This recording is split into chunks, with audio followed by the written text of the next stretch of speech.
Jadi pada kesempatan ini saya akan melakukan presentasi tugas saya sebagai calon guru penggerak, yaitu tentang diseminasi budaya positif, penyebaran pemahaman dan penerapan pemahaman budaya positif. Adapun latar belakang budaya positif, budaya positif sangat penting diterapkan pada lingkungan belajar anak usia dini. Pada masa ini, penanaman nilai-nilai yang positif perlu berkolaborasi dari seluruh warga sekolah, karena mereka sudah mudah sekali meniru perilaku-perilaku yang ada di lingkungan. Melalui kegiatan merancang keyakinan kelas dan penyebaran pemahaman kepada seluruh warga sekolah, diharapkan akan ada kesinambungan dan pemahaman yang sama dalam perilaku disiplin positif untuk mewujudkan budaya positif di sekolah. Selanjutnya, tujuan, yaitu 1. Menumbuhkan budaya positif di kelas melalui keyakinan kelas demi terbentuknya karakter yang sesuai nilai-nilai kebajikan. 2. Melalui pengembasan pada rekan sejawat dalam upaya berkolaborasi menciptakan budaya positif di sekolah demi terbentuknya peserta didik yang mencerminkan profil Pancasila. Kemudian 5 tindakan yang akan dilakukan, yaitu 1. Mengajukan gagasan kepada kepala sekolah. 2. Membuat kesepakatan dan keyakinan kelas. 3. Sosialisasi budaya positif kepada teman sejawat di sekolah. 4. Menumbuhkan kebiasaan-kebiasaan menjadi pembiasaan budaya positif di kelas ataupun di sekolah. 5. Melakukan evaluasi dan refleksi. Adapun dukungan yang dibutuhkan, yaitu untuk kelancaran dalam penerapan budaya positif di sekolah dibutuhkan dukungan dari berbagai pihak, di antaranya kepala sekolah, rekan guru, siswa sebagai pusat pembelajaran untuk membuat kesepakatan kelas, media dan sarana pelaksanaan sekolah yang menunjang proses pelaksanaan kesepakatan kelas, serta orang tua siswa yang melanjutkan budaya positif sebagai pembiasaan dalam rumah. Kemudian tolak ukur. Tolak ukur budaya positif yaitu 1. Konsisten untuk menerapkan perilaku disiplin positif di seluruh komponen warga sekolah. 2. Adanya perubahan pembiasaan atau perilaku sesuai nilai-nilai kebajikan yang telah disepakati.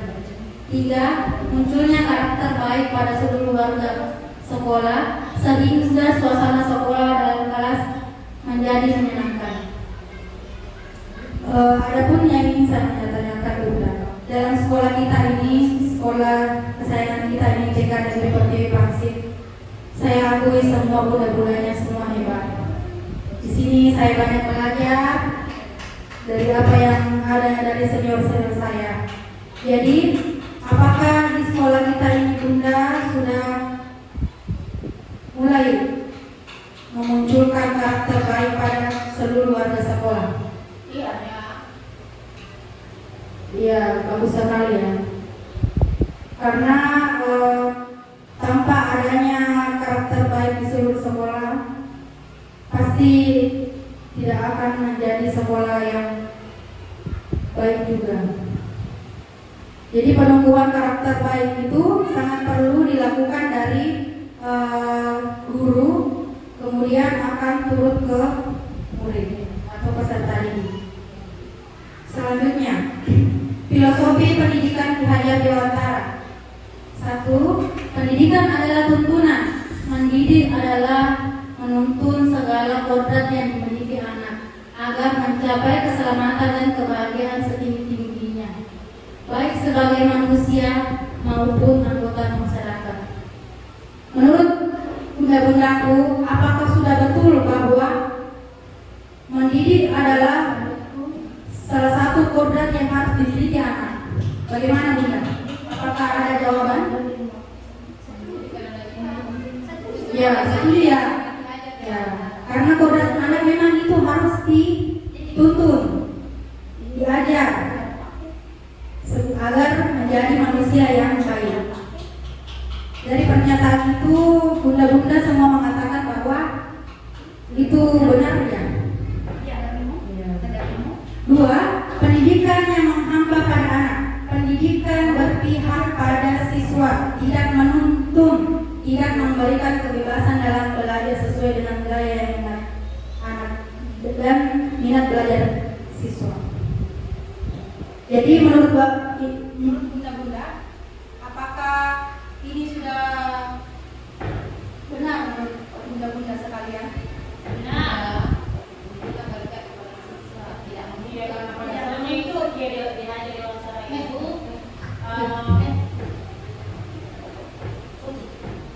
Karena diajari wawancara itu pada dasarnya itu menerapkan pembelajaran bagaimana kita menuntut anak untuk mengembangkan bakat dan kreativitasnya. Jadi di sini kita tidak menuntut anak kamu harus ikuti dengan saya, harus ikuti dengan saya. Berarti kita itu menuntut oh anak ini anak-anak kemana? Kita lihat bagaimana nanti berkembang dalam segala lisannya supaya perkembangannya itu lebih bagus. Karena kalau anak yang mau itu pasti lebih cepat mengetahui daripada kita yang menuntutnya. Terima kasih. Saya tambahan sedikit, silakan. Terima kasih banyak atas kesempatan yang diberikan kepada saya. Tapi sesuai filosofi pendidikan Kiai Dewantara kan kita tahu bahwa beliau adalah merupakan bapak pendidikan Indonesia. Jadi saya rasa ketiga dari hal yang dikemukakan ini sangat menuntut, sangat menjadikan saat kita sebagai guru, di mana ada yang pertama pendidikan adalah tuntunan, yang kedua adalah pendidikan menghamba pada anak, yang ketiga adalah keberkahan dan kebersamaan. Dari ketiga filosofi tersebut itu pasti saling berkaitan. Jadi kita sebagai pendidik setidaknya memberikan suatu dasar dari ketiga filosofi pendidikan Kiai Dewantara. Terima kasih. Assalamualaikum warahmatullahi wabarakatuh. Waalaikumsalam.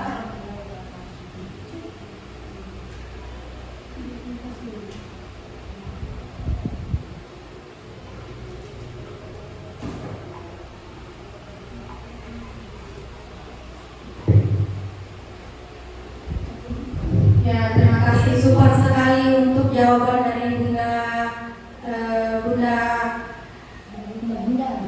Bunda Andi Fitri dan Bunda Nili, Bunda Siska. Terima kasih atas jawabannya support sekali. Memang benar, pendidikan adalah tuntunan, pendidikan adalah yang menghamba pada anak. Pendidikan adalah kodrat alam dan kodrat zaman. Jadi kodrat alam dan kodrat zaman itu memberikan pendidikan dan pengajaran sesuai dengan karakteristik siswa, menyesuaikan perkembangan zaman atau kodrat zaman. Selanjutnya pertanyaan pemantik. Jadi di sini bunda-bunda, saya ingin bunda-bunda semua menjawab setuju atau tidak setuju. 1. Memberi hukuman dapat mendisiplinkan anak. 2. Pemberian hukuman dengan hal positif seperti membaca atau membersihkan halaman sekolah dapat meningkatkan disiplin anak. 3. Penghargaan dapat meningkatkan motivasi belajar anak. Jadi untuk poin pertama itu hukuman dapat mendisiplinkan anak. Setuju atau tidak setuju? Pendapatnya bunda bagaimana? Iya, apakah hukuman itu bisa mendisiplinkan anak? Saya setuju. Misalnya kita anak ini si A ingin belajar ini, tapi dia tidak mau.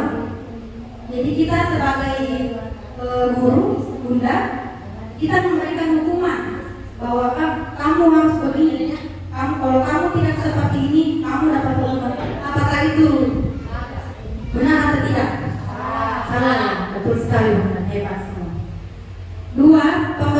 Pemberian hukuman dengan hal positif seperti membaca atau membersihkan halaman sekolah dapat meningkatkan disiplin anak. Bisakah ada memberikan alasannya? Mengapa setuju, mengapa tidak setuju? Boleh bentar. Ya, boleh silakan.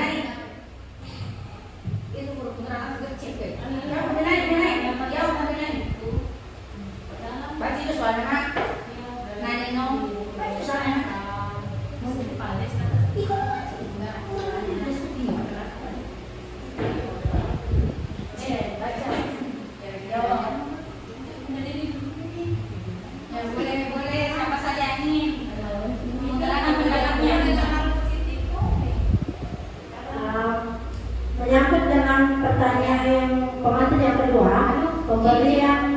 hukuman dengan hal yang positif seperti membaca atau membersihkan halaman sekolah dapat meningkatkan disiplin anak. Ini sebenarnya bisa setuju bisa tidak, karena kadang-kadang ada memang kesalahan kalau anak-anak baru bisa ini kalau diberi hukuman seperti ini. Yang penting hukumannya tidak sampai menyakiti atau melukai fisik anak-anak. Kalau hal cuma menyapu atau membaca boleh, cuma dalam tahap yang terlalu tinggi juga, karena tidak semua anak-anak juga bisa menerima hal seperti ini. Siapa tahu kita memberikan pada saat mereka tidak siap, jadi bisa membuat semangat anak itu jadi down atau merasa tidak dihargai seperti itu. Terima kasih.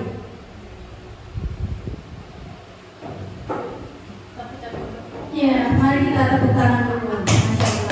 Super sekali jawabannya. Jadi bisa setuju dan tidak setuju. Ketika memberikan penghargaan dapat meningkatkan motivasi anak. Setuju atau tidak setuju? Kalau saya pribadi udah saya setuju. Karena anak-anak itu kalau kita kasih penghargaan seperti kayak penghargaan itu tidak selamanya harus memberikan dari barang. Kita bisa memberikan penghargaan itu dari ucapan. Wah, gambarnya hebat. Wah, gambarnya bagus. Wih, pintar ini manamu. Menyebutkan angka. Pintar melihat gambar-gambar hewan. Kan anak-anak itu, apalagi anak TK ya Bunda. Kita sebagai guru TK pasti kebanyakan memuji. Anak TK itu, anak PAUD pasti lebih senang dipuji supaya motivasinya akan terus maju, meningkat. Jadi saya sangat setuju dengan ini. Saya Bunda. Apakah ada Bunda yang ingin berbeda pendapat? Kalau saya tidak berbeda pendapat, Bunda. Bukan Ya. hanya pujian yang saya berikan kepada Ya, betul sekali. Justru saya akan berikannya Jidal Uri good job. Oke, Good job. mantap. Itu Bunda silakan dengan hati. Ya, saya suka pertanyaannya, jawabannya lengkap. Terima kasih Bunda Devitri. Oke, next selanjutnya budaya positif. Budaya positif di sekolah itu nilai dan kebebasan di sekolah yang berpihak pada murid. Jadi budaya positif adalah nilai atau kebebasan di sekolah yang berpihak pada murid agar mereka dapat berkembang menjadi pribadi yang kritis, penuh hormat dan bertanggung jawab sesuai dengan profil Pancasila. Di sekolah kita yang tercinta ini Bunda, apakah bunda-bunda hebat ini semua sudah ada yang memperdayakan atau mengimplementasikan budaya positif di sekolah? Bisa memberikan contoh Bunda. Apa yang ibu bunda-bunda kasih di kelas? Ya, di kelas saja dulu Bunda. Yang kita setiap bunda pasti beda-beda cara atau memberikan budaya positif untuk anak didik kita semua. Ayo, siapa Bunda? Boleh kasih jawabannya atau tidak? Kalau sebelum masuk sampai kelas, Bunda minum. ya terima kasih atas kesempatan yang diberikan kepada saya. Ada budaya positif yang biasa saya terapkan di dalam kelas. Salah satunya yaitu sebelum anak-anak masuk di dalam kelas, saya minta anak-anak terlebih dahulu mengucapkan salam, kemudian membuka sepatu sebelum masuk ke dalam ruangan. Ya. Mungkin Saya teman yang lain bisa. ada Bunda. Oke. Syuting. Terima kasih atas kesempatannya kedua kalinya. Kami untuk budaya positif ada 4 yang saya harus terangkan kepada anak-anak, yakni bahkan saya tidak memberikan suatu wajahan, saya menyanyi Bunda. Kalau buat salah bilang apa? Maaf. Kalau butuh bantuan bilang apa? Tolong. Kalau dapat hadiah ucap terima kasih. Kalau mau lewat bilang apa? Tabe. Kata-kata ini merupakan salah satu kata bahasa Bugis. Bahasa Bugis karena kita bangga menjadi orang Bugis tentunya.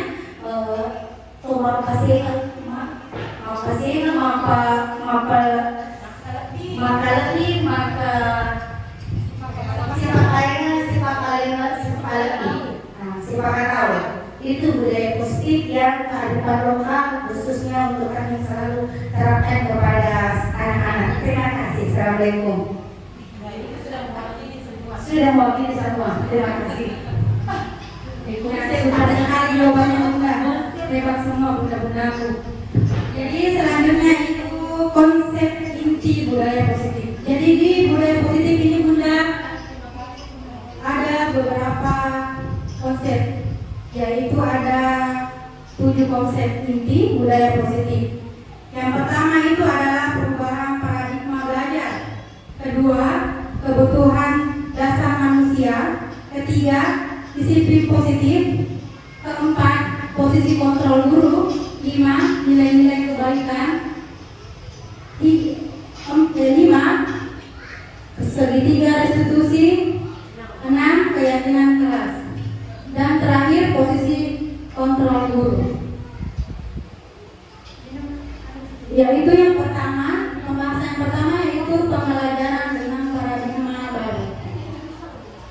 Pada kesempatan ini Bunda, saya ingin tanyakan apakah Bunda sudah pernah mendengarkan bahwa mengenai pembelajaran dengan paradigma baru?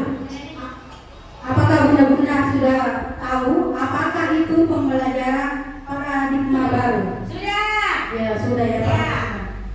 Sudah. Ya, sudah. Paradigma baru ini merupakan pembelajaran yang diferensiasi. Sebenarnya kan sudah sering melakukan, Iya. cuma untuk kata-kata yang hal yang baru, Iya. inilah namanya paradigma Iya. baru. Pembelajaran secara berdiferensiasi. Iya.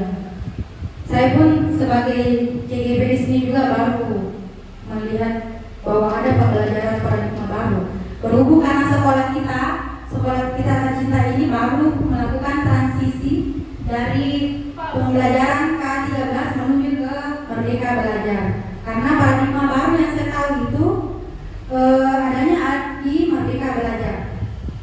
Jadi paradigma baru itu adalah pembelajaran dengan paradigma baru merupakan pembelajaran yang dirancang berdasarkan prinsip pembelajaran berdiferensiasi, sehingga para peserta didik belajar sesuai kebutuhan berdasarkan tahap perkembangan sesuai teori psikolog modern untuk mewujudkan profil pelajar Pancasila.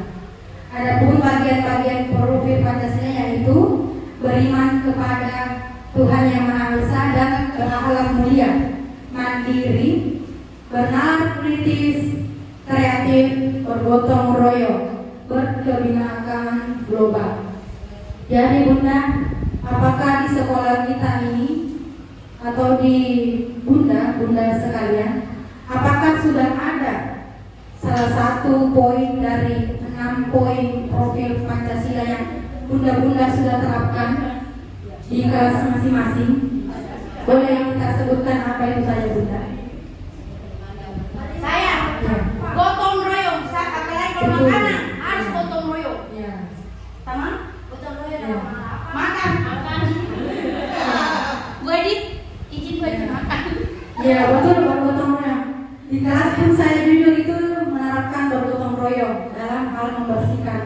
Kalau anak-anak sudah makan kan kadang memang dimaklumi untuk umur sekarang itu TK anak PAUD, otomatis mereka masih perlu bimbingan untuk melakukan bergotong royong dalam hal membersihkan tempat makan. Jadi kita balik lagi sebagai guru adalah menuntun anak, karena tanpa ada tuntunan dari guru, anak-anak tidak mungkin bisa berkembang dengan baik. Setidaknya guru itu selalu mengingatkan ala bisa Ya. karena terbiasa. Betul sekali. Jadi ada kata bahwa guru itu adalah manusia setengah dewa, karena betul-betul jasa-jasanya itu tidak bisa dinilai dengan apapun, karena rata-rata kita semua pasti melakukannya dengan betul-betul sukarela, dengan ikhlas dan sabar menghadapi peserta kita. Sabar segala-galanya. Ya betul sekali. Apalagi di guru TK ini kita pasti selalu berjuang, karena beda itu di TK, SD, SMP, SMA. Saya jujur, di TK saya banyak belajar di sini. Selanjutnya, miskonsepsi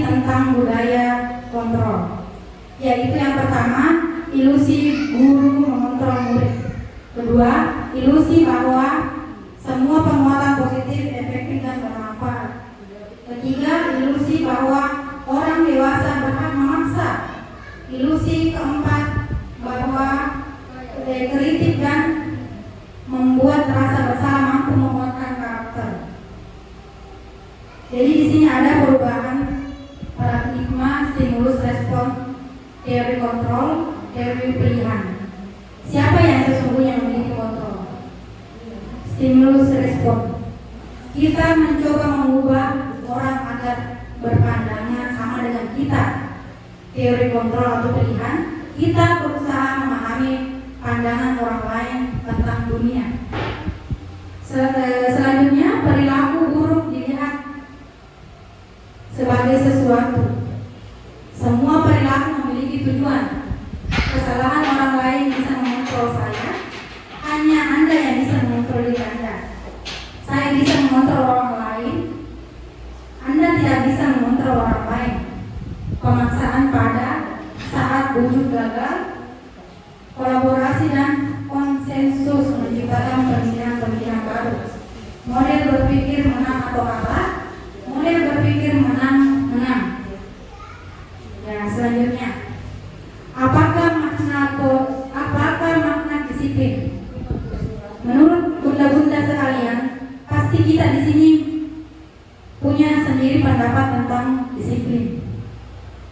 Disiplin itu kita pasti punya pendapat sendiri soal disiplin. Disiplin berasal dari kata Latin bahasa Latin disciplina yang artinya belajar. Makna asal dari kata ini berkonotasi dengan disiplin diri dari murid-murid Socrates dan Plato.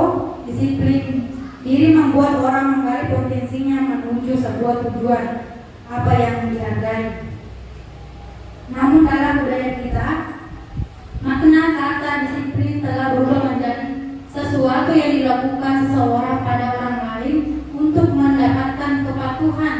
Kecenderungan umum adalah menghubungkan kata disiplin dengan ketidaknyamanan, bukan dengan apa yang kita hargai atau pencapaian sesuatu tujuan mulia.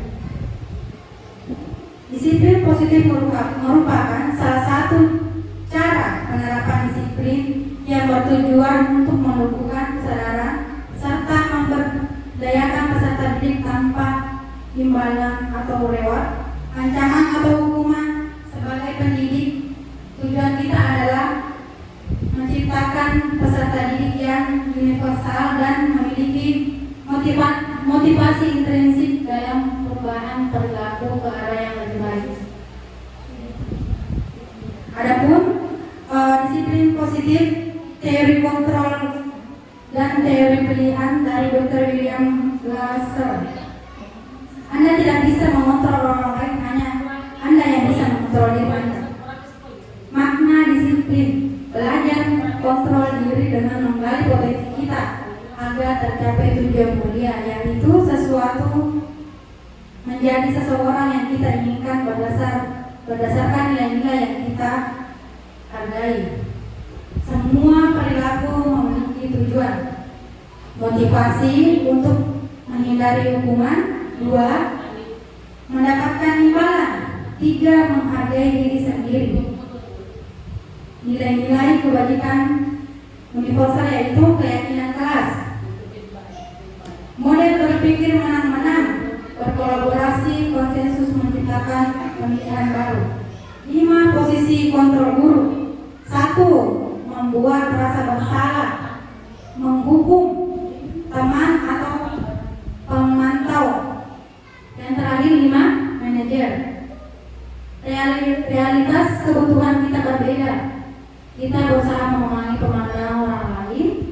Setiap orang memiliki gambaran yang berbeda, yaitu 5 kebutuhan dasar manusia: bertahan hidup, penguasaan, kasih sayang dan rasa terima kasih, kesenangan, kebebasan. Menurut bunda-bunda itu kebutuhan dasar manusia yang termasuk bertahan hidup untuk apa? Ya betul, makan, minum. Tanpa itu kita tidak bisa memenuhi kebutuhan dasar kita, tidak bisa bertahan hidup. Berteman, ada tanpa teman tidak ada. Betul. Kasih sayang dan rasa terima kasih. Tanpa kasih sayang itu bunda, pasti kita merasa galau kalau tidak ada kasih sayang. Ya, betul. Dan juga kebebasan kebebasan. Pasti kita tidak akan merasa tenang apabila kita tidak memiliki kebebasan. Misalkan dalam kebebasan berbicara, berkebebasan untuk berpendapat, betul sekali. Jadi selanjutnya itu segitiga restitusi, menstabilkan identitas, validasi kebutuhan, dan menanyakan keyakinan. Selanjutnya itu yang pertama, nilai-nilai kebajikan universal. Nilai-nilai kebajikan adalah sifat-sifat positif manusia yang merupakan tujuan mulia yang ingin dicapai di setiap individu. Nilai-nilai tersebut bersifat universal dan lintas bahasa, suku, bangsa, agama maupun latar belakang. Setiap perilaku atau perbuatan memiliki tujuan dengan mengaitkan nilai-nilai kebajikan, yakni seseorang akan memotivasi intrinsiknya akan terbangun sehingga menggerakkan motivasi dari dalam untuk mencapai tujuan mulia yang diinginkan. Selanjutnya itu nilai-nilai kebajikan universal.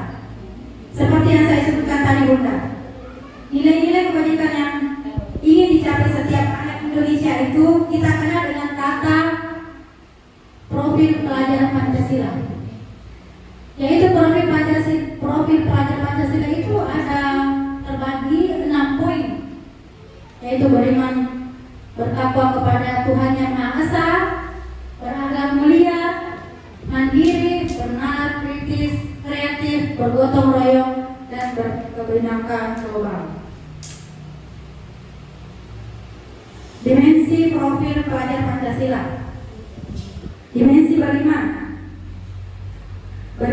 bertakwa kepada yang berakhlak mulia adalah karakter yang memiliki akhlak dalam hubungan dengan Tuhan Yang Maha Esa, di mana peserta didik memahami ajaran agama dan kepercayaannya serta menerapkan ke dalam kehidupannya sehari-hari.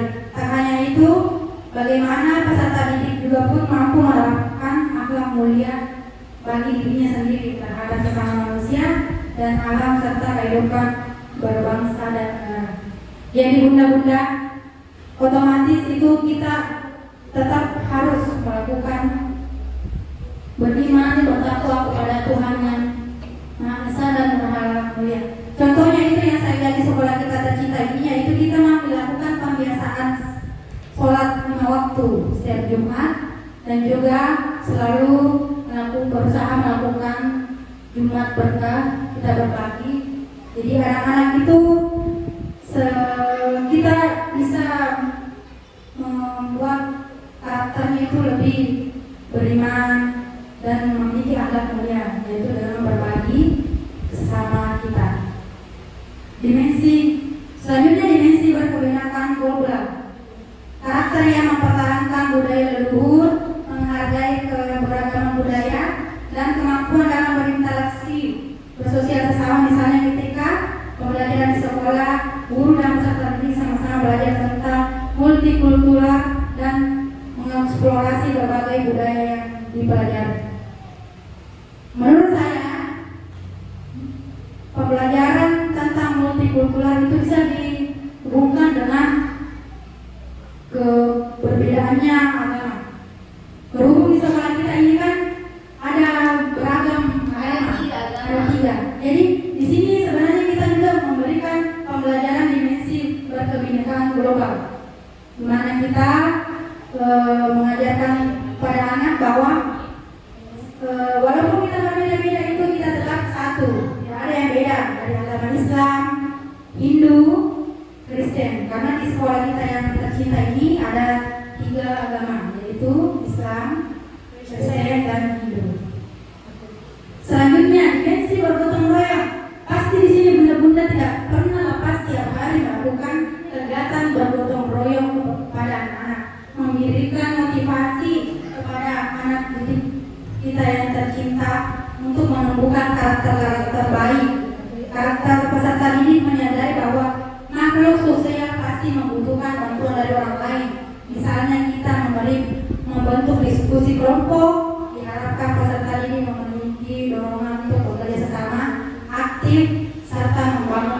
partisipasi, dan interaksi. Dimensi kreatif adalah karakter peserta didik yang memiliki daya cipta atau kemampuan yang menciptakan karya, berkontribusi dalam memberikan gagasan dan memecahkan masalah. Karakter ini juga dapat membangun dan mengembangkan kreativitas diri, segi minat, segi bakat, keterampilan dan potensi yang ada dalam diri peserta didik. Kadang itu bunda-bunda kreatif itu untuk anak-anak pasti belum bisa langsung kita munculkan. Kita masih perlu banyak cara untuk membangun karakter, segi minat bakat anak, karena dalam PAUD ini segi dimensi kreativitas anak itu tidak langsung akan muncul ya. Kita butuh saringan dulu. Kita perlu pendekatan dulu atau ada pendapat bunda. Yang jelasnya dari dimensi kreativitas ini saya rasa kita sebagai guru kita mempelajari pembelajaran diferensiasi. Jadi sebagai guru kita lihat ini minatnya anak kemana. Iya, betul.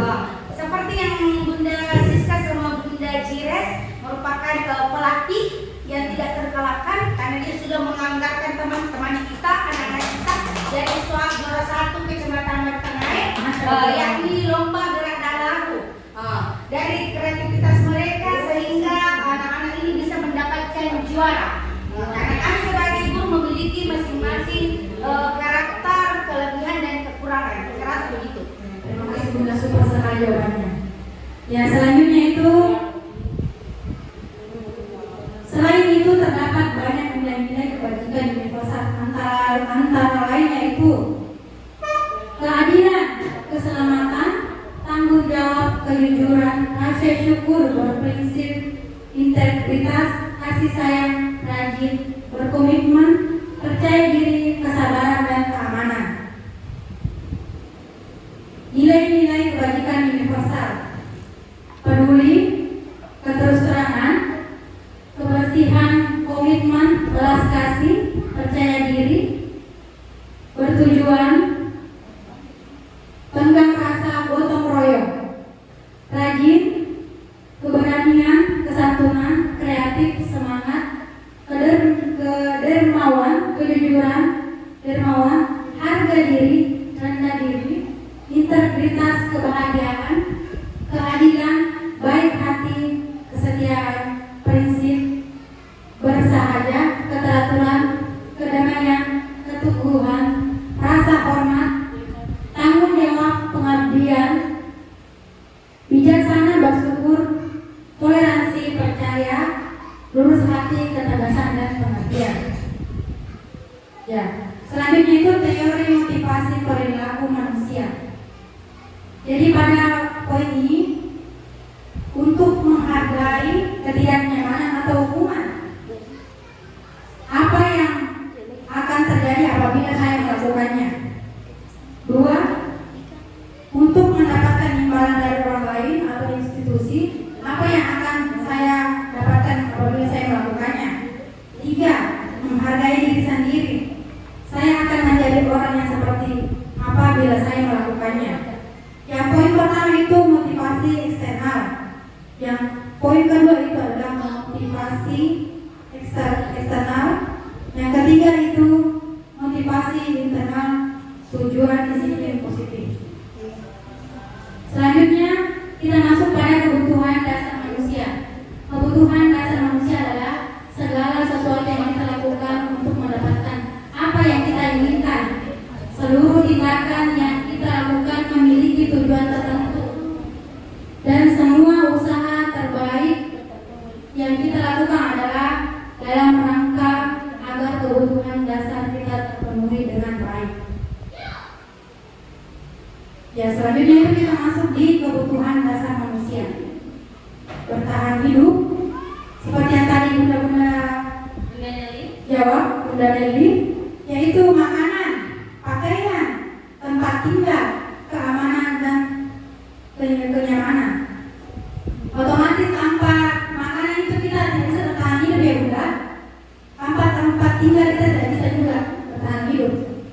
di sini ada bunda-bunda yang bisa bertani tempat makanan, tempat tinggal, keamanan dan kenyamanan. Pasti tidak ada ya. Kemudian kasih sayang dan rasa sayang, rasa terima kasih, dipedulikan, berbagi, kerjasama menjadi bagian dalam kelompok. Selanjutnya itu penguasaan, harga diri, keinginan untuk dianggap, memimpin, berprestasi, berprestasi diakui dan didengar. Selanjutnya itu kebebasan, mandiri, memiliki pilihan, mencoba hal baru, mampu mengendalikan arah dirinya. Kesenangan, bermain, humor, antusiasme dan tertawa. Otomatis di sini bunda dari kelima poin ini pasti bunda perlu semua melakukannya, karena tanpa adanya kesenangan, kebebasan, penguasaan, kasih sayang dan rasa sayang, bertahan hidup itu tidak akan menjadi kebutuhan dasar manusia. Jadi selanjutnya itu hukuman, perbedaan hukuman, konsekuensi dan restitusi. Hukuman itu contohnya tidak terencana tiba-tiba. Kadang mungkin kita itu sebagai pendidik, kadang dianggap kalau kita memberikan kata-kata kepada anak, seakan kadang dijustis bahwa itu adalah hukuman. Padahal kita niatnya ingin mendidik. Sebagian itu ada yang seperti itu. Murid tidak tahu apa yang terjadi, akan terjadi atau tidak dilibatkan. Bersifat satu arah, berupa hukuman fisik atau psikis. Sekarang Tabe, pada saat sekarang itu kita sebagai guru istilahnya ada satu di dunia, satu di akhirat ketiga. Karena apa? Terkadang kita berpikir bahwa ini anak kita mau arahkan ke sini, tapi ternyata kadang ada orang tua mengarahkan dikiranya dipukul atau gimana apa. Secara realita kita lihat di televisi di mana ada seorang guru menyuruh anaknya untuk pergi sholat, itu dianggap hal yang salah, bahkan ini menghukum, mempenjarakan. Di mana kebebasan? Terus terang kalau kita membandingkan antara bagaimana kita sekarang menjadi guru, otomatis guru yang kemarin guru yang didik kita merupakan satu keberhasilan. Sekarang bagaimana? Setiap kita melakukan memberikan satu wejangan atau melarang atau apa, terkadang dianggap salah. Jadi sekarang itu guru istilahnya bagaimana ya? Ya, tapi sebagai guru yang ya kita ikuti sesuai kodrat zaman apa yang dikatakan Kiai Dewantara, filosofi Kiai Dewantara. Ya, seperti itu. Jadi kita itu sebagai guru pasti selalu jadi seseorang yang Kadang tidak tahu ini mau diapakan, dilakukan ini salah, tidak dilakukan ini salah. Tapi saya bedakan antara guru saya rasa dia berhasil didik saya. Keberhasilan Anda berarti keberhasilan guru yang Anda yang SD, SMP, SMA, TK. Keberhasilan kita sebagai guru tunggu 2045. Apakah kita berhasil menjadi guru, mendidik anak kita seperti yang mereka lakukan dari tahun ke tahun. Terima kasih. Terima kasih Bunda. Super sekali. Tepuk tangan dulu untuk Bunda.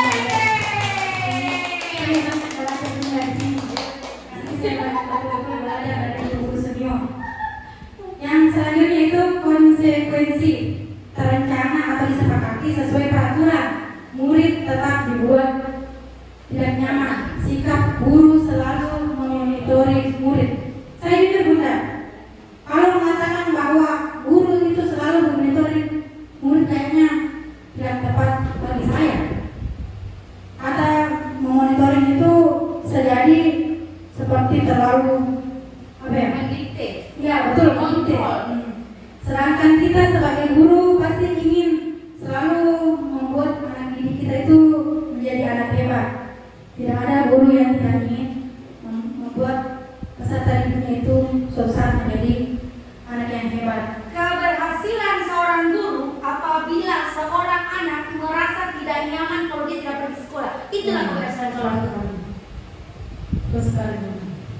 Jadi tanpa ada guru semuanya itu. Ya oke, selanjutnya restitusi. Proses menciptakan kondisi bagi murid untuk memperbaiki masalah. Proses kolaborasi yang mengajarkan murid untuk mencari solusi sendiri. Yang saya ingin tanyakan Bunda, pasti di TK itu banyak sekali problem. Restitusi itu sama halnya sebuah permasalahan yang terjadi pada anak didik kita, yaitu proses menciptakan kondisi bagi murid untuk memperbaiki masalah. Pasti setiap murid memiliki kejadian-kejadian lucu tentang anak didik kita. Entah ada yang berkelahi, entah ada yang menangis karena sesuatu hal. Jadi kita itu akan melakukan restitusi, yaitu menuntut murid untuk memperbaiki kesalahannya. Tapi kalau di, Iya. di kelas saya Iya, saya betul. lakukan restitusi, tapi restitusi dengan menyenangkan. Iya, betul Dan sekali. apabila ada anak-anak melakukan kesalahan, saya akan diam. Diam ini berarti saya bukan atau marah bagaimana. Saya ini melihat dia mengakui kesalahan. Dengan diamnya saya, mereka diam dan duduk rapi sesuai dengan yang saya inginkan. Saya duduk dengan rapi sampai di bawah, karena dia merasa bahwa saya melakukan kesalahan. Jadi secara tidak langsung anak ini akan memperbaiki kesalahan. Apa yang saya memukul teman, dia tidak akan memukul temannya lagi. Karena kenapa? Terkadang ada anak-anak ditanya begini lain begini, tapi secara diamnya saya bukan berarti saya memukul bagaimana supaya dia memperbaiki kesalahan yang pernah dilakukan. Berarti Bunda Anak Fitri ini melakukan restitusi dengan cara diam, agar anak itu tahu bahwa oh saya salah, aku diam. Bahkan saya begini, bila bunda diam berarti apa anak? Dia Ya betul sekali Bunda. Salah satu contoh yang perlu kita terapkan juga. Karena dengan cara seperti itu pasti anak itu akan merasa bahwa oh bunda aku marah, ibu guru marah. Jadi ada rasa kayak was-was. Anak-anak kan begitu. Dia takut kalau kita diami. bukan menghukum, bukan Iya. di jail tengah, bukan dipukul, Iya. tidak. Hal itu sebenarnya lebih konsisten karena sekarang kan eranya memerdekakan anak. Jadi secara tidak langsung kita berarti kalau di bunda dia berarti marah. Secara tidak langsung akan memperbaiki kesalahannya. Tanpa harus melakukan bahwa menghukum yang menjuru yang tidak baik. Fisik atau apa? Iya betul sekali Bunda.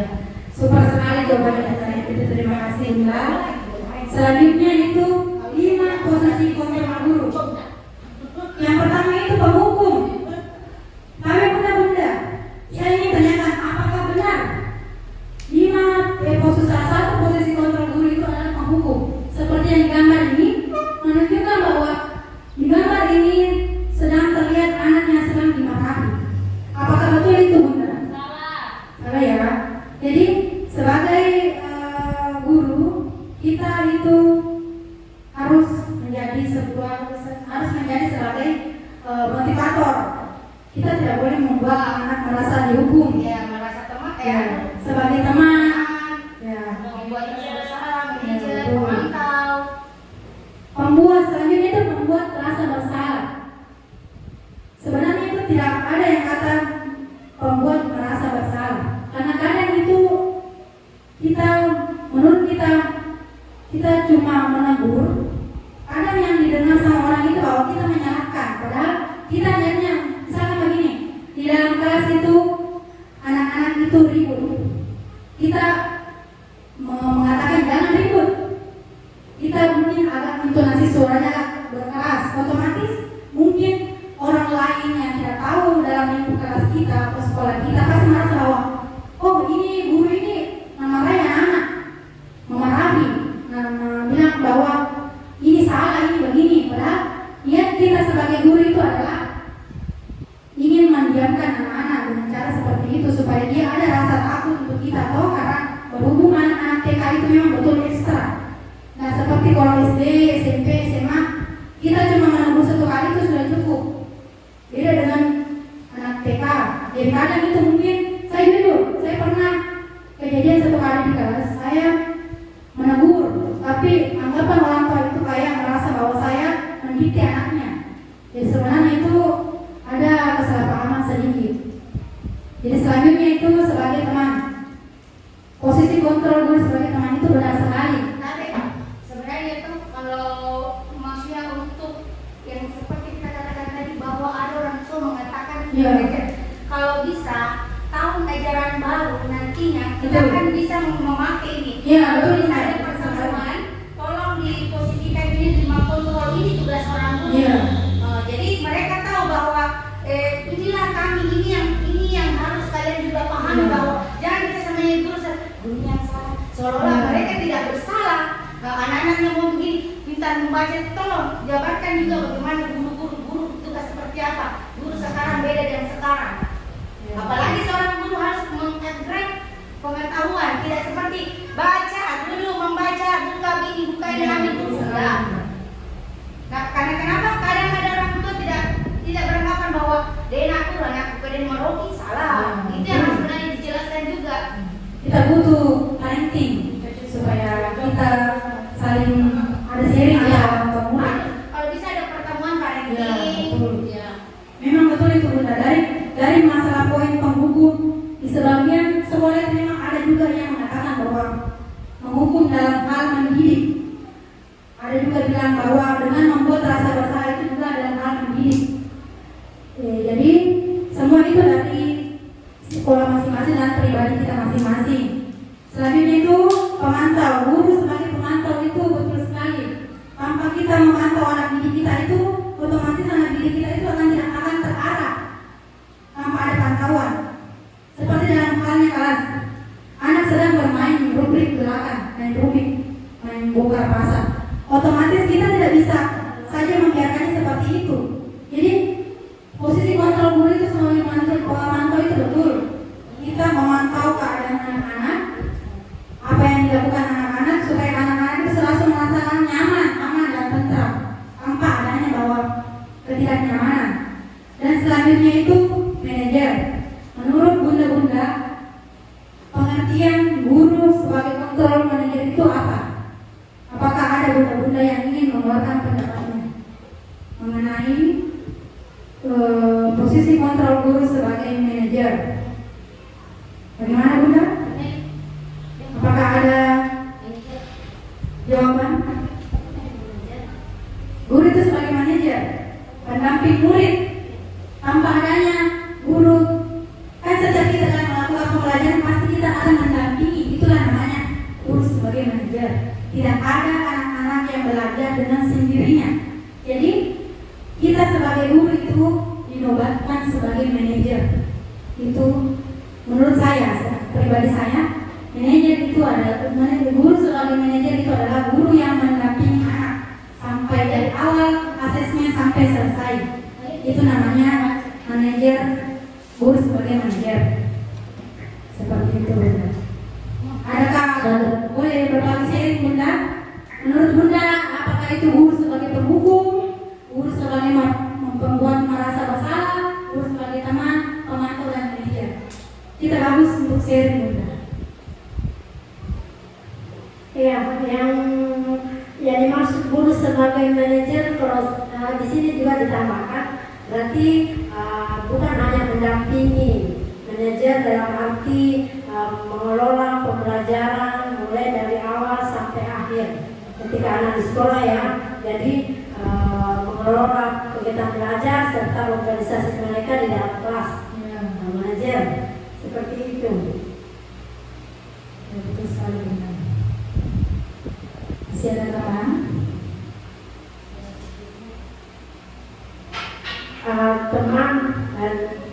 Teman terus membuat merasa bersalah.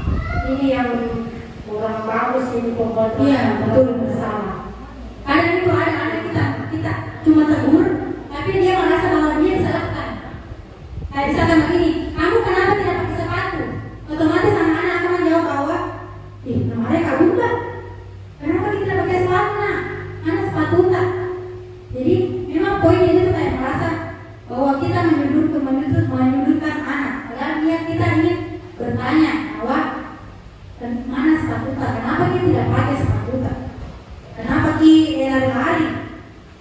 Semua kata-kata itu saya rasa, bagi saya, seakan-akan merasa membuat anak merasa bersalah. Atau pas misalnya kita, anak-anak itu menjatuhkan ballpoint, seperti itu Bunda, membuat anak merasa bersalah. Intinya di sini kata-kata yang harus ya cara pengucapannya supaya anak-anak merasa disalahkan. Kita harus lembut caranya jadi anak tidak merasa bersalah, tapi mereka tahu sendirinya apa yang dia lakukan. Ya, seperti itu. Dan kalau penghukum sama ya, sama penghukum. Penghukum enggak cuma mungkin di sini penghukum dalam arti terlalu keras, ya, keras. Ya, demikian semua itu saya rasa. Terima kasih Bunda, super sekali jawaban dari Bunda. Terima kasih masukannya. Oke, selanjutnya itu ini 5 posisi kontrol guru. Identitas gagal kontrol dari luar. Yang penghukum itu menghardik, menunjuk-nunjuk, menyakiti dan menyindir. Contohnya itu, ibu merasa kecewa. Sudah, kamu sudah seperti ini. Jadi itu sebenarnya ini kata-katanya ini yang benar. Pembuat rasa bersalah itu ketika kita memarahi anak, maksudnya mungkin agak intonasi suara kita agak keras, mungkin itu yang digambarkan sebagai pembuat rasa bersalah. Nah, yang biasanya kan kita bilang, Bunda tidak suka seperti ini, kamu seperti ini, jadi otomatis anak akan merasa bersalah. Seperti selanjutnya, kamu sudah seharusnya tahu ibu lelah sekali, mengatakannya ibu stres ya. Otomatis kita tidak boleh mengatakan bahwa ibu ini begini nak. Otomatis anak merasa bersalah. Ibaratnya dimarahi, apalagi anak-anak. Jadi yang seperti itu. Sebagai teman, membuatkan alasan-alasan untuk muridnya. Ayolah, lakukan demi ibu, masa kamu tidak mau? Ingat ibu pernah bantu. Seperti kayak merayu anak-anak sebagai pendekatannya itu begitu. Pemantau, menghitung dan mengukur apa peraturannya, manajer apa yang bisa kita yakini, apa yang bisa Anda kerjakan untuk memperbaiki masalah ini. Seperti itu. Adapun ini yang menghukum, guru berkata,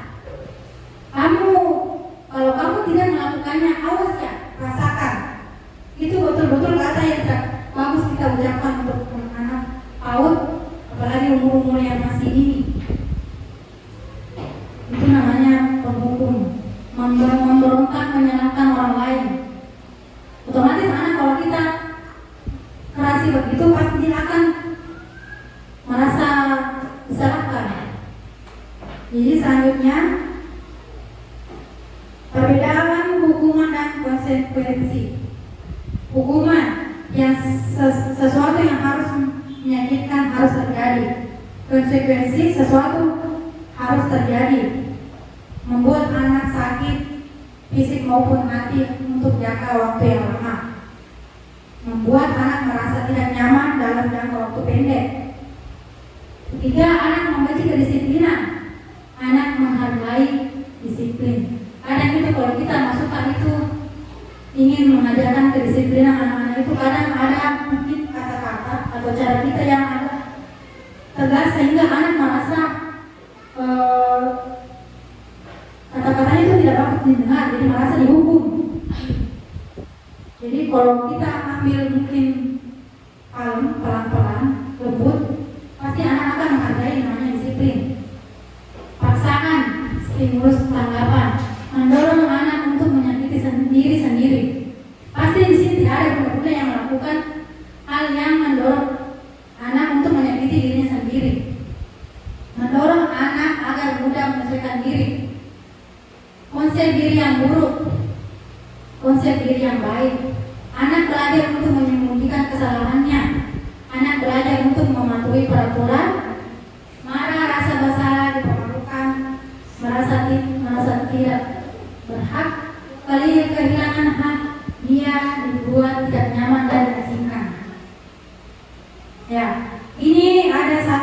pertanyaan yang bunda-bunda harus jawab, yaitu hukuman atau konsekuensi.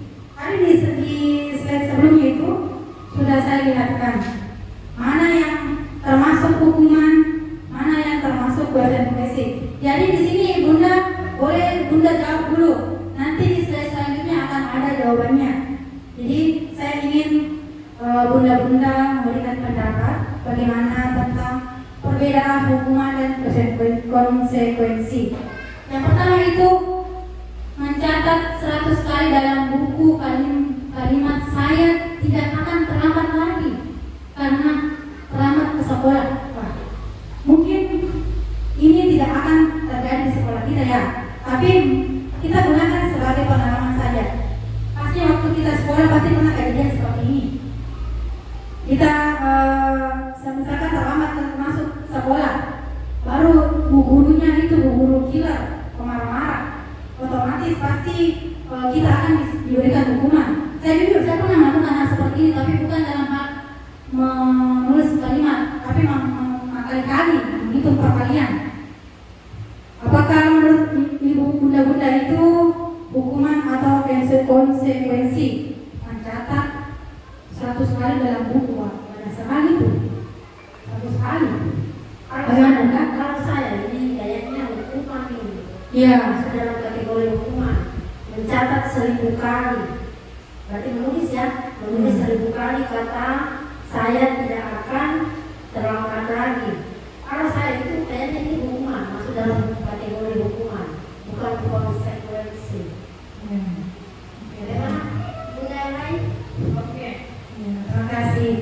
Selanjutnya lari mengelilingi lapangan basket 2 kali karena terlambat hari di sekolah. Hukuman ya? Betul. Kita sudah terlambat, lari ke sekolah dua kali keliling, bukan main capeknya itu. Jadi selanjutnya murid diminta push up 12 kali karena tidak menggunakan masker ke sekolah. Hukuman. Selanjutnya itu menggantikan kertas tugas teman yang telah dicoret-coret. Konsekuensi, ya betul sekali. Membersihkan tumpahan air di meja tulis karena tersenggol pada saat belajar. Konsekuensi. Oke. Murid disuruh untuk tidak mengenakan sepatu seharian di sekolah karena tidak menggunakan sepatu hitam. Hukumannya. Berarti sekolahnya itu diwajibkan mengenakan sepatu hitam. Lari mengelilingi lapangan basket 2 kali karena terlambat 10 menit untuk pelajaran PJOK. Konsekuensi ya, hukuman. Oh iya. PJOK, penjaskes, olahraga. Oke. Terima kasih Bunda. Selanjutnya, ini tadi jawabannya Bunda. Mencatat 100 kali dalam buku karena saya tidak akan terlambat lagi, itu hukuman. Lari mengelilingi lapangan basket 2 kali karena terlambat ada di sekolah itu yaitu hukuman. Murid diminta push up 15 kali karena tidak menggunakan masker ke sekolah, hukuman. Menggantikan kertas tugas teman yang telah dicoret.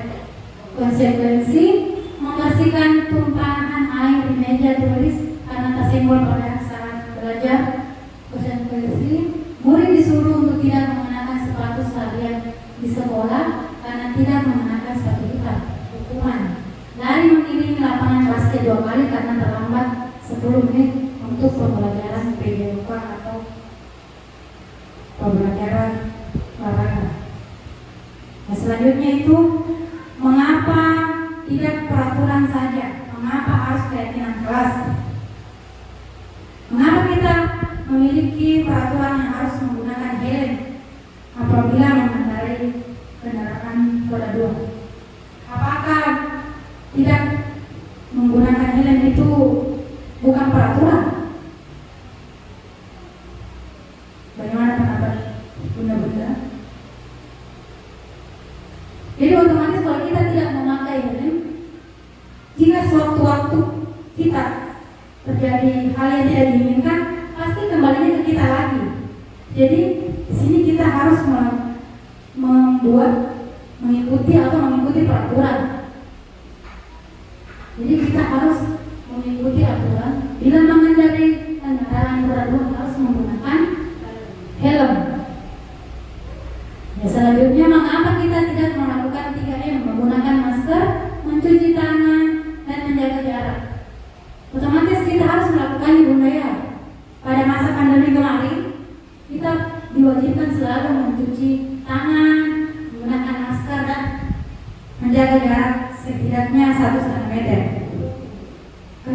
Ketiga, mengapa kita harus memiliki peraturan harus datang tepat waktu pada saat mengikuti pelatihan. Otomatis kalau kita terlambat dalam mengikuti kegiatan pelatihan, otomatis kita pasti ketinggalan poin-poin pertamanya. Jadi kita akan masuk di pertengahannya, kita tidak tahu apa awal pembahasannya ya. Seperti itu. Oke, selanjutnya keyakinan kelas. Keyakinan kelas itu dibuat berdasarkan kesepakatan guru dan murid yang bersifat universal. Peraturan biasanya dilakukan oleh guru yang bersifat satu arah. Pembentukan keyakinan kelas bersifat abstrak berupa pernyataan universal dibuat dalam pernyataan positif sesuai dengan kondisi kelas sehingga mudah diterapkan semua warga kelas dilibatkan saat pembuatan keyakinan kelas. Nah, selanjutnya itu ada peraturan kelas, keyakinan kelas, lingkungan positif, budaya positif. Ini peraturan dan keyakinan kelas. Selalu kembalikan buku pada tempatnya. Dilarang mengganggu orang lain. Hadir di sekolah 15 menit sebelum pembelajaran dimulai. Melarang melakukan kekerasan, menggunakan narkoba, bergantian atau menunggu giliran, menggunakan masker, juga berlari di kelas atau koridor. Ya. Jadi di pertanyaan sebelumnya itu ada peraturan dan ada juga keyakinan kelas. Kalau kita selalu mengembalikan buku pada tempatnya itu, berarti itu keyakinan kelas kita itu bertanggung jawab. Jadi kita kalau kita memakai buku, kita bakal bertanggung jawab untuk menyimpan kembali, tidak memberantakannya. Kadang-kadang itu kalau kita anak-anak ya, kadang kalau dia mengambil sesuatu atau entah itu mainan, pasti kita sebagai bunda selalu memberikan kepada anak rasa bertanggung jawab. Kedua, dilarang mengganggu orang lain. Keyakinan kelasnya itu menghormati orang lain. Jadi kita tuh pasti selalu memberikan didikan pada anak untuk menghormati orang lain, entah itu teman, saudara ataupun orang tua. Seperti itu. Dilarang melakukan kekerasan. Keyakinan kelasnya itu keselamatan dan menghormati orang lain. Dilarang menggunakan narkoba. Keyakinannya kelasnya itu kesehatan. Bergantian atau menunggu giliran, menghormati orang lain, bersabar dan kesehatan keselamatan. Jangan berlari di depan kelas atau koridor. Otomatis kita keyakinan kelas itu adalah demi keselamatan dan keamanan. Kalau anak-anak selalu berlari itu pasti ujung-ujungnya akan terjadi entah itu anak menangis, terluka. Jadi keyakinan kelas yang bisa kita lakukan adalah melakukan keselamatan atau keamanan.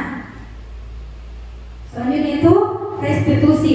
Restitusi adalah proses menciptakan kondisi bagi murid untuk memperbaiki kesalahan mereka sehingga mereka bisa kembali pada kelompok mereka dengan karakter yang lebih kuat. Restitusi juga merupakan proses kolaboratif yang mengajarkan murid untuk mencari solusi untuk masalah mereka dan membantu murid berpikir tentang orang seperti apa yang mereka ingin atau tujuan dunia dan bagaimana mereka harus memperlakukan orang lain. Maksud dari restitusi ini di mana kita sebagai guru menjadi manajer atau apa istilahnya itu kalau jadi apa namanya kayak membagi bahwa saya itu kita sebagai penengah ya, sebagai penengah kan kadang itu anak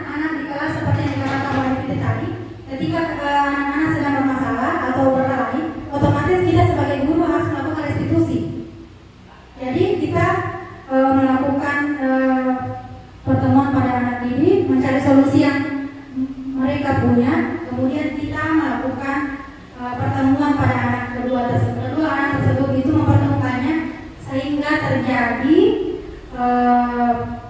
apa namanya, kita bisa mengembalikan anak yang awalnya sedang berkelahi bisa kembali berteman, karena anak TK itu rawan untuk selalu berantem.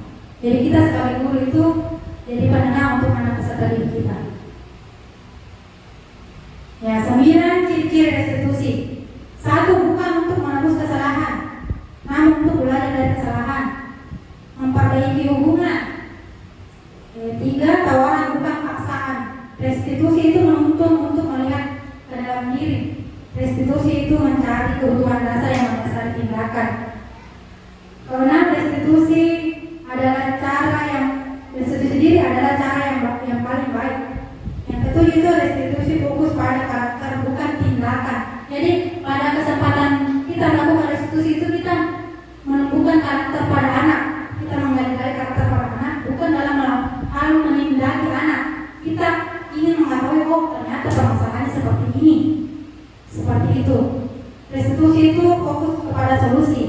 Jadi kita melakukan restitusi itu kita mencari solusi. Seperti saya kemarin punya permasalahan dalam kelas.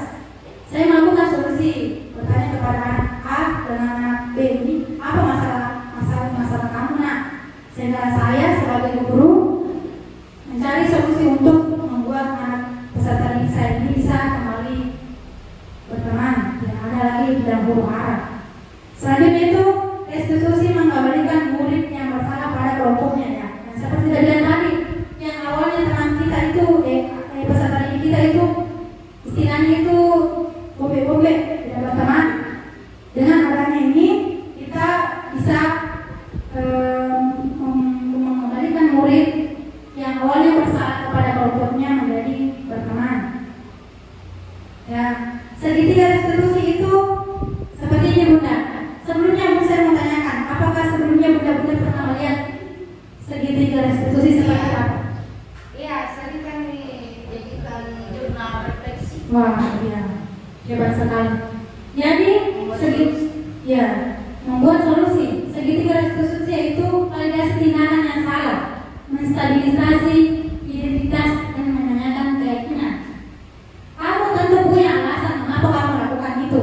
Seperti halnya dalam contoh dalam kelas itu kalau di TK, kan pasti kita mendapat kejadian anak nggak sengaja memukul temannya. Paling rajin itu didapat. Pasti kita menanyakannya, kenapa bisa kamu melakukan itu nak? Baru pasti kita akan melakukan, adakah cara yang lebih efektif untuk kamu lakukan? Semua orang pasti pernah melakukan kesalahan. Kamu bukan satu-satunya yang pernah melakukan ini. Keyakinan kelas apa yang telah kita sepakati? Kamu ingin menjadi orang seperti apa? Seperti itu segitiga restitusi. Segitiga restitusi itu yang pertama menstabilkan identitas, bertujuan mengubah identitas anak dari orang yang gagal menjadi orang yang sukses. Maksud dari kata menstabilkan identitas itu, di mana anak yang merasa pernah gagal, kita membuatnya menjadi anak yang merasa sukses. Nah, awalnya dia merasa bahwa gambarku jelek Bunda. Dengan melakukan menstabilisasi identitas, kita bisa membuat anak yang awalnya merasa bahwa gambarnya jelek itu dengan menuntunnya atau membawanya ke kestabilan itu, pasti anak itu merasakan bahwa oh ternyata tidak selamanya gambar yang saya buat itu tidak bagus atau gagal, pasti akan menjadi bagus. Validasi tindakan. Setiap tindakan yang dilakukan memiliki sesuatu tujuan, yaitu memenuhi kebutuhan dasar. Kita harus memenuhi kebutuhan dasar apa yang mendasari sebuah tindakan.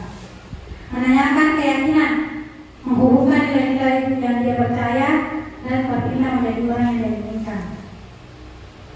Ya, kita sampai di penghujung presentasi saya Bunda. Ya, terima kasih. Jadi penutup atau rangkuman yang bisa saya petik dalam presentasi ini atau yaitu dalam penerapan program disiplin positif, hendaknya guru memiliki standar kepribadian profesional dan sosial yang baik, di mana guru mampu merepresentasikan diri dalam bagaimana penilaian dirinya sebagai imam atau manier mau untuk menuntun murid-muridnya menjadi insan yang mandiri, merdeka dan tanggung jawab dalam kurun standar nasional pendidikan. Jadi di sini di pembelajaran disiplin positif ini hendaknya kita sebagai guru pasti harus memiliki kepribadian yang baik, praktik baiklah. Jadi setiap guru pasti memiliki praktik baik versinya sendiri. Jadi mungkin cukup sekian pemaparan dari saya mengenai destinasi budaya positif. Terima kasih atas kesempatannya. Semoga apa yang saya paparkan hari ini bisa menjadi hal yang bisa kita implementasikan di sekolah kita tercinta ini. Terima kasih atas kesempatannya. Assalamualaikum warahmatullahi wabarakatuh.